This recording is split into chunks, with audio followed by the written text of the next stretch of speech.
So, if you hate being on any sort of media, isn't it weird being married to a guy who's in the media all the time? No. Not at all? I love watching him. I love watching him on camera. He's such a natural. I sit at home with the kids and just watch him on the computer. Watches every single video. And we'll watch him over and over because the kids love to see him. Really? So, I mean, he goes to work and then we just sit and watch videos. Okay, so you've been around, well, obviously for a long time. You guys been married for how long? Married 10 years. 10 years. Okay. Together, 18 years. So since you guys were basically kids? 14. We were 14. Holy. Okay, that's a whole nother, like, I'll ask about that a little bit later. But, so you've seen him sort of like progress in terms of like how he is on camera, like basically you've seen since he was a kid. Yeah, I mean he's only been on camera for I guess 6 years. Okay. I want to say 2006 maybe he started getting on camera. Okay. Before that, he was just doing personal training and. So, like I always wonder like what it's like to see someone that you know and you know him better than probably anyone. Yeah. What it's like to watch that person on camera to like, is there, I don't know, is it weird? Is it like? What you see on camera is exactly what I see every single day in my living room. Okay. Or at our dinner table. Right. Or at our breakfast table. He'll call it a show, but really he's just doing what he does. That's him. That is him. He is lecturing and preaching, and it's like he practices on us, right. Which is great because I've learned a ton. But that's just how he is. I mean, he is constantly a show to watch. Okay, now has he always been like this? Yes. Maybe not to the extent or to the with as many topics, but he's always been passionate about whatever he was doing at the time. Okay. I mean, it's definitely gotten bigger and it's gotten more intense. Right. And his mind has expanded a lot. Okay. I mean, I remember in college he used to listen to Alan Watts, the audio programs. I don't know, it's like philosophy stuff. And that's when I started seeing that transition into like bigger thinking. But up until then it was, strength training and getting stronger for football and stuff. Right. Interesting. So this part of him, it's like it's always been there, like that. He's always had that inquisitive like nature, yes. Always wanting to know more. Yeah, and I know he'll tell a story about how he's always asked like, "What are you? What are you? What right. are you?" And I remember even from when we were in high school, he would always be searching for himself, and I was like, I didn't know what the hell he was talking about. I'm like, "What do you mean you're looking for yourself? What do you mean?" He's like, "I'm just trying to figure out who I am and what's on the inside." And I'm like, I didn't get it. I didn't get it until even after we were married. I didn't get it. But he's always been a searcher. He's always been trying to figure out what's more than just my bones and my skin and my muscles. Like right. what? I don't know. Where's the God in me, or where's the life force of me? Right. He's always. So do you find it like, I don't know. Do you find it weird? Because I think when you look at someone like Elliott, he's obviously physical, mm-hmm. right? You look at him and you can tell that this guy puts a lot of, he puts work into his body. Do you find it, maybe you're used to it, but do you find it sort of weird that there's this whole other element that's more... deep? Well, I don't want to say, well, maybe. I mean, I think a lot of people, when they see guys who work out, they just think, oh, this is what they're all about, mm-hmm. right? But there's, obviously, with his YouTube show and stuff like that, there's a whole lot more there, right? I think it's funny to watch other people's reactions to it. I mean, for me, it's just the way it is. Right. But the same way he works hard at his body, he works hard at developing his mind. and he works hard at developing his heart, and he works hard at developing. I see him working at developing so many other aspects than just his body. So then when it comes out, Right. it's just his free and natural way of being. You know, like, I think it is weird. Like, you don't see many muscle heads that are, like, studying philosophy and Right. sociology and, you know, all those crazy things that he studies. But for me, I've just always known him like that. Right. So it's not Even weird. 14-year-old Elliott, there was traces of that Yes. guy there. Oh, absolutely. Right. Just want to make sure she's still on. All right. Interesting. I mean, I remember him and his brothers having conversations, especially his brother Ellis, like philosophical conversations. And I'm like, you know, I didn't know where it came from. Okay. But even in his early 20s and, you know, 18, 19, 20, thinking just totally outside the box. Okay. So you're just like, you're used to this now. Mm-hmm. Okay. Now, in terms of the celebrity, does it affect, I know, it's weird, right? Yeah. Does it affect, like, other parts of the relationship? Like, is there ever a time where you're just like, whoa, like, this is weird? No. Never. Mm-mm. Okay. I can't even think of, like, what you're... Almost, I don't know, it's like... My kids tell me their dad is famous, and they'll tell other people that their dad is famous. Right. And other people, they'll be like, what's she talking about? I'm like, he just has a little YouTube channel, and he just talks on camera, so they see him on, you know, video all the time, so they think he's famous. Right. But...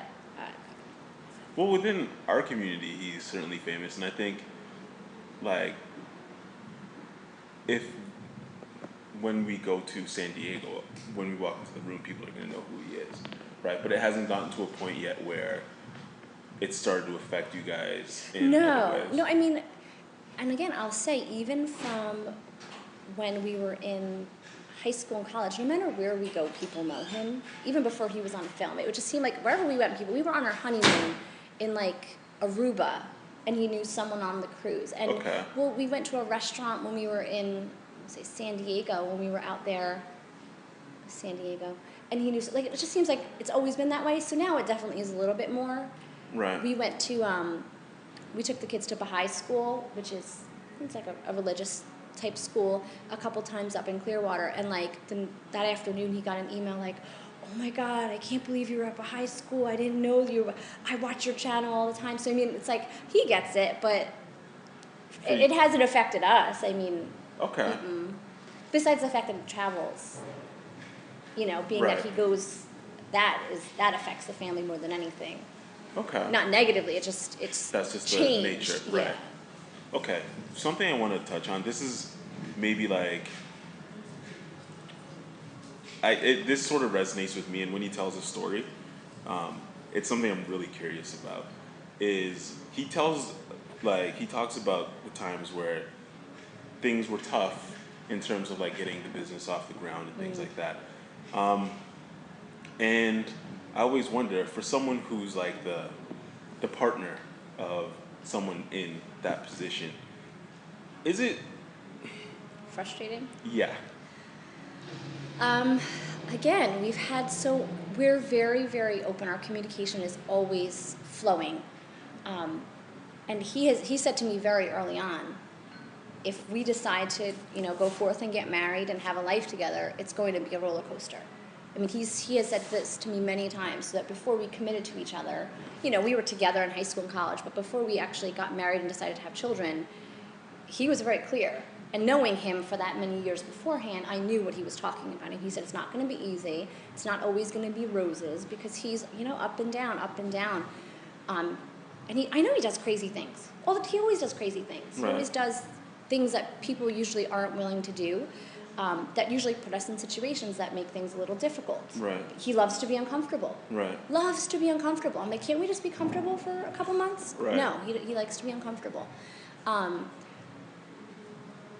So, I mean, he warned me ahead of time that it wasn't going to just be a smooth, Right. easy ride. You know, he's been told before, why don't you just go get a job in a hospital as a healthcare administrator, start working on that path. You get benefits and you get a nice even salary and you could live a nice life. I knew from very early on that's not what I was getting myself involved with. Right. And just so I guess knowing him since he was so young, it's been pretty easy for me to adjust. And the fact that I have faith in him no matter what, even when we were struggling to put food on the table, I had faith that he was doing 110% to make it work. And I always knew that his priority was us, right. was his wife and his family. So at no point was I like, oh, he's trying to make money to go buy a new car, or oh, he's trying to make money so he can go on fancy vacation. It was always knowing that his priority is his family and that I know he's doing everything he can. People are like, well, how come you just kept having faith? How come you just kept trusting that he was going to finally make it? And I'm like, well, I committed to doing that. Right. And I wasn't, I would never consider not doing that. So I mean, there has been frustrating times that we're he's working as hard as he can work. He's working as many hours as he can work, and still things weren't easy. Right. But again, he likes to be uncomfortable. So it's when we were in that type of situation, he would always just work 10 times harder. Right. And somehow make it work. Okay. So it hasn't always been fun. It definitely hasn't always been easy. But just knowing that he's always given it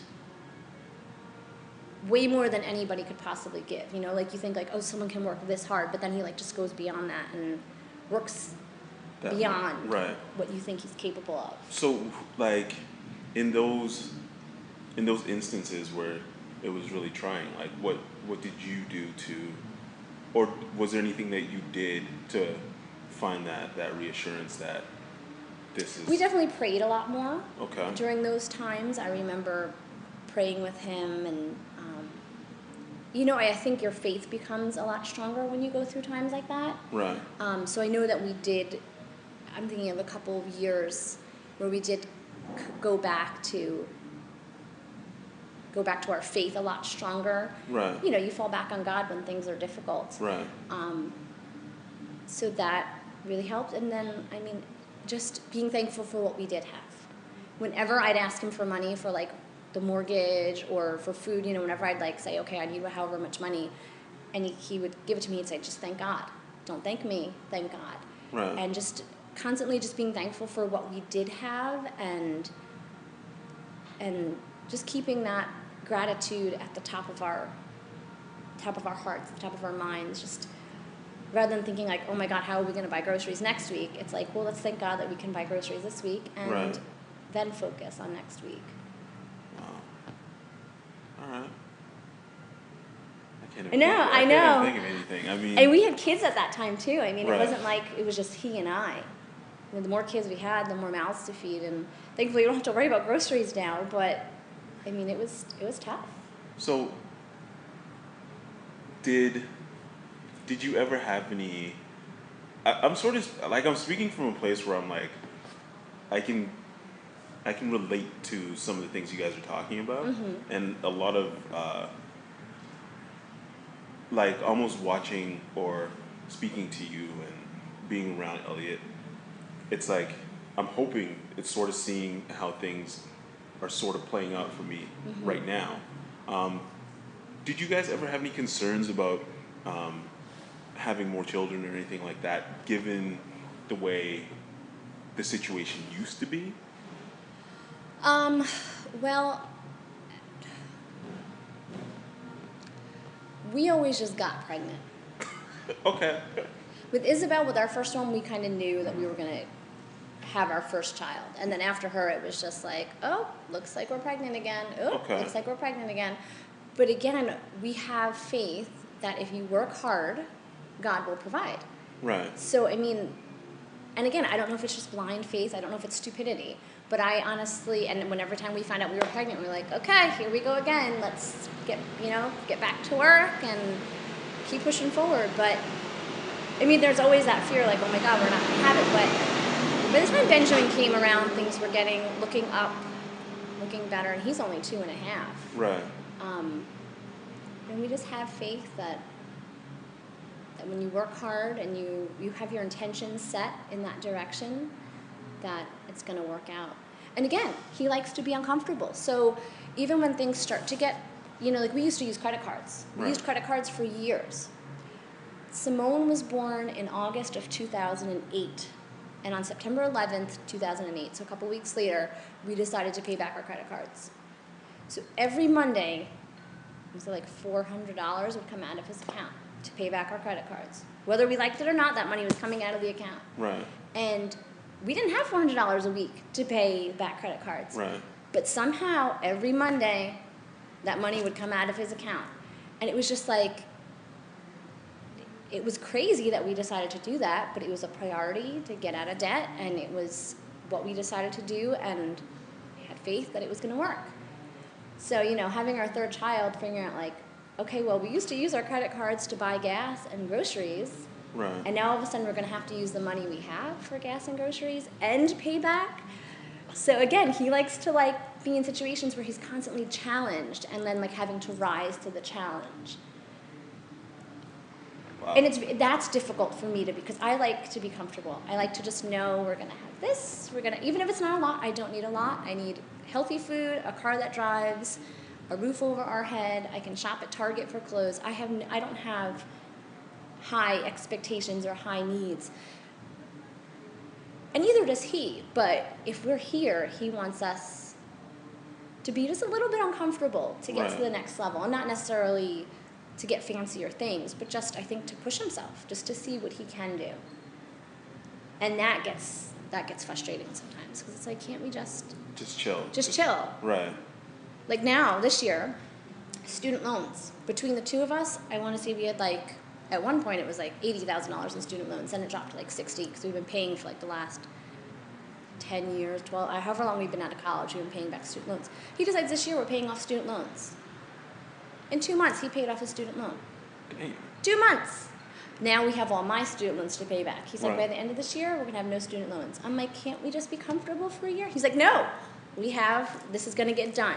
So it's rather than just being okay, it's like, no, every month, we're not sending them $200. We're sending them as much as we possibly can to push me to the limit so that I have to work that much harder next month. Right. So. Wow. All right. He's always rocking the boat. Yes. I guess not just smooth sailing. Right. Now, one thing that I've noticed with you guys is,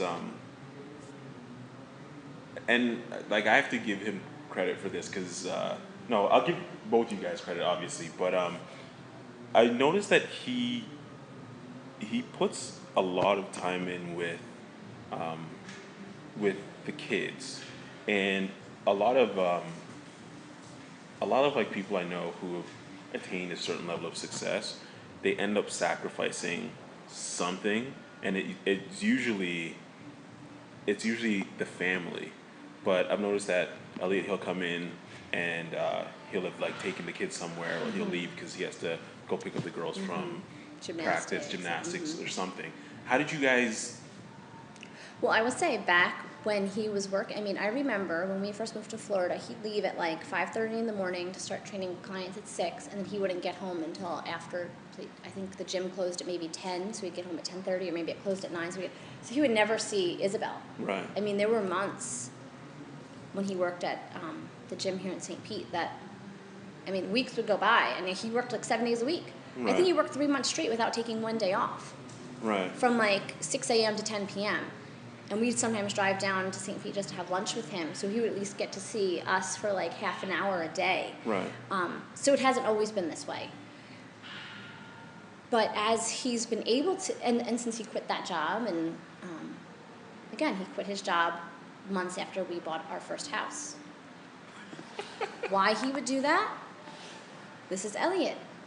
But he started his own business, which now is obviously a successful business. Right. But so it hasn't always been like this, where he's been able to take the time, but as he's got his systems in place where he knows he can work Tuesdays making videos and Thursdays doing he has his schedule. So and again, he doesn't just say what he says, he does what he says, because his priority was making time for my family. His value is freedom, family. So it's like he knew what he wanted and he created his business around that. So being able to take the kids to gymnastics or to CrossFit or to yoga, wherever he's created his life around those core values. We talked about this at dinner the other night. It's not like he just let the business fall into place and then fit us into it. It's like he established his family and has kind of made his business fit into his priorities in his life. Right. He's even talked about like having a trainer come here to train the kids rather than us, taking them somewhere else. Just be a little bit more convenient. But there were years that like and still he comes home from work and sometimes he'll sit on the couch and just work until the minute we go to bed. Right. So, as things have gotten financially more stable, he's been able to have the freedom to have more time with us. But, he puts in time. This weekend he's going to have the kids all weekend from Friday at 5 o'clock till Sunday afternoon. Okay. So. I'm going away. Oh, all right. Okay. So I got to listen? You don't have to listen. I have to eat. Yeah, he's going to have them for almost 2 days. So it's Elliott and the kids. And the kids. Okay. I think this is the first time he's had all 4 of them for overnight. How do you think he'll fare? He'll do great. Okay. The kids are usually more well-behaved when mommy's not there. Really? Oh, yeah. He basically lets them do whatever they want, and they're happy to do whatever they want. And there's no rules. He just kind of lets them He's just run. like... he does bath and bedtime when he's supposed to, but no. Okay, so with the kids, there's 4? 4. What part of him do you see in each kid? Oh, God. Isabel, she's the oldest, and she is clearly genius material. She is a big thinker. She is ridiculously smart and inquisitive. Right. And he says she got it from me, but I'm pretty sure she got it from him. Okay. She asked deep questions. From the time she was able to talk, she would ask questions that are just above and beyond what she should even be thinking about. So I know that's because I think I'm smart, but I don't think I'm Elliott smart. Okay. He would argue with you, but so I know that's what she got from him. Emerson's generosity. Emerson has a big heart, and she is just generous with her time and her things, and he's very much like that. Right. If he has, he'll give. He doesn't like to hold on to stuff. He wants to give it away. Right. Simone's hyperactive energy.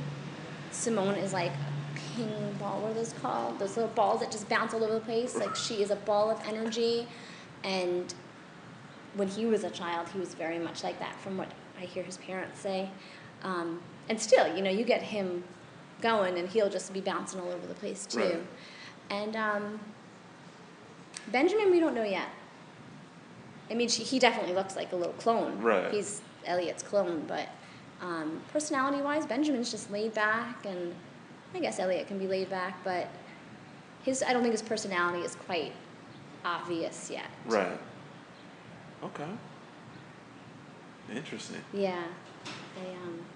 They all got something from him.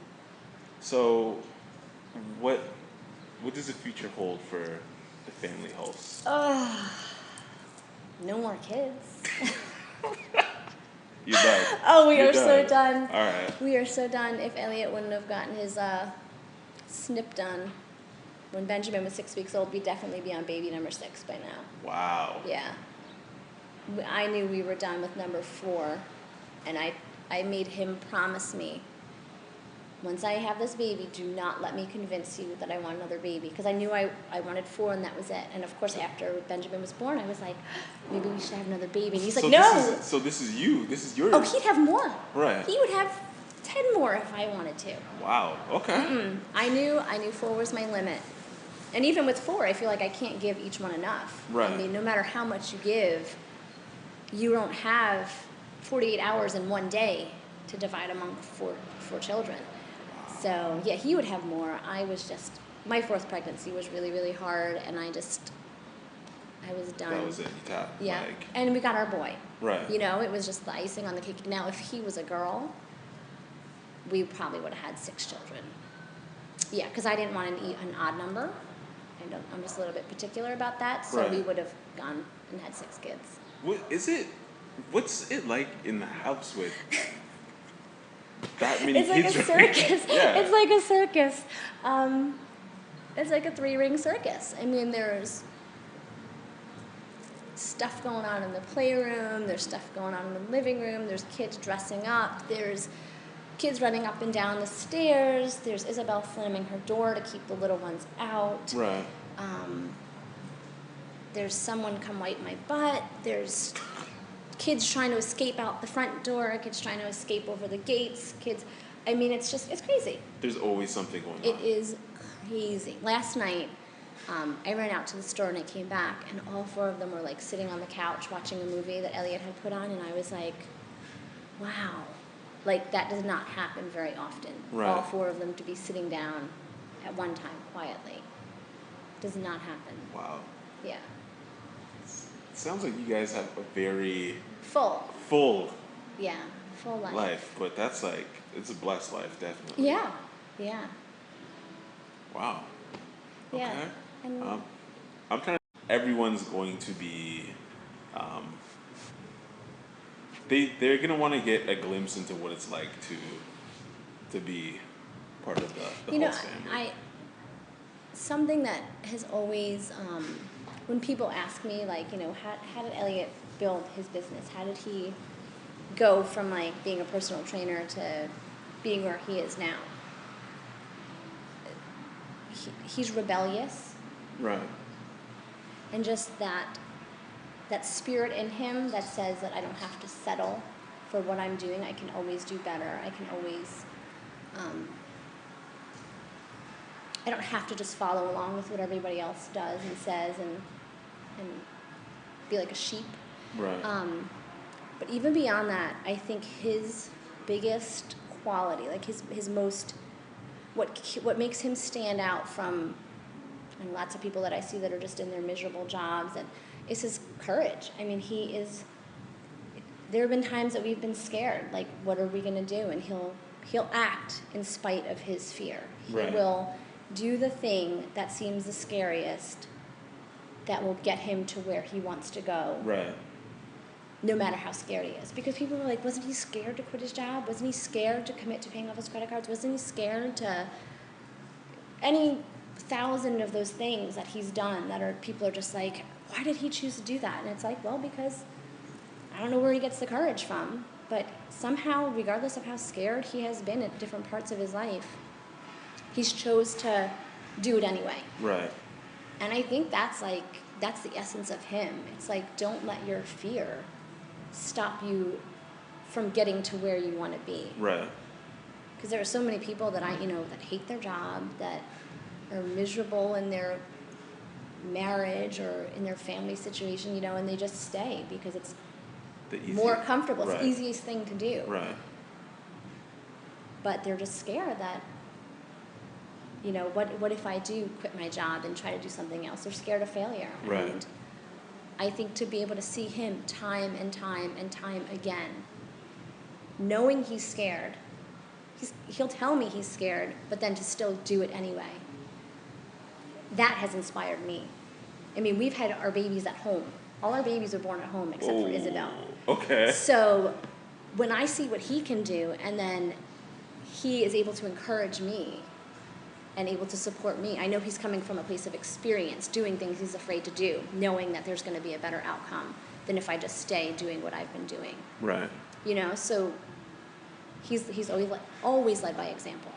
He never asks me to do something that he hasn't done, or never tells people to do what he hasn't done himself. Right. Or he'll say, like, I haven't tried this, but, you know, you might want to try it. But he will usually come from a place of experience, and a place of just facing your fears and doing it anyway. I mean, that's awesome. Yeah. Yeah, I think even the first time I met him, that's something that I walked away with. I was like, I think that's huge. right. I think if people can get anything from him, it's that don't let your fear stop you from living the life that you want to live. Right. Because sometimes, you know, you just have to take that first step, and then it's like you throw yourself in there and somehow you figure it out. Right. But if you never take that first step, you just stay back in that old way of being, and You'll never know. yeah. And so what if you fail? I mean, there's worse things that can happen, you know? And he'll Right. always say, like, think of, like, the worst thing that could possibly happen if you quit your job. You know, so you have to go live back at your parents, or, you know, what's the worst thing that can happen? If you can live with the worst thing that can happen, then go ahead and do it. You know? I like that. He's a smart guy. He is a smart guy. He's I wouldn't even use the word well-rounded, because well-rounded just seems so underwhelming for Right. him. He's just so expansive. I guess that's the word, just expansive. That it's just, you think you know who he is, and then he'll come home from work and he'll be like, I just read the most awesome thing on this website, and I'm gonna, like, the child psychology, that now he's reading this new book about child psychology, and we've always had discussions about the connection between the child and the mother, but he'll just come home with some totally new idea or totally new topic of interest and delve into it for like a month, and I'm like, where did you come up with that idea to start researching that? And it's just so expansive. And when you think you know it, Right. when you think you know him, there's something else. So And there's something else. let me ask you something. Do you think? Okay, I don't want to frame the question, but what do you think has kept? You guys have been together since you were 14, Mm-hmm. right? What do you think has kept you guys so like interested in each other? Because you'll see a lot of people that are together for a long time. The way you're speaking about him, it's like, yeah, this guy's the man. He is. Right. Well, because first of all, he's never boring. Right. And I think I am his rock, I am his steady, I am his constant. Right. And he is my fluctuation and my change and my excitement. Right. So it's like we both can rely on each other for what we don't have in ourselves. Right. Because for him, he ebbs and flows. He is all over the place in terms of business and what training he's doing this month and what diet he's doing this month and what, always all over the place. Just very. It's almost fluctuate, like yeah. Right. But I am his constant. Right. I am what is there all the time and can be relied upon and can ground him. Right. He does a pretty good job grounding himself, but and then of course I just think he's so awesome. So Right. yeah, he's never boring. He's fun. He makes me laugh, and yeah. We That's just get awesome. each other. We just That's get awesome. each other. All right. Is there anything else you want to add before? No, what you see is what you get. All right. Thank you for the interview. Yeah. That was amazing. Yeah. All right. That's Email it. me if you have any more questions. Okay. I'd be happy to chat. Thanks, Colleen. Yeah, no problem.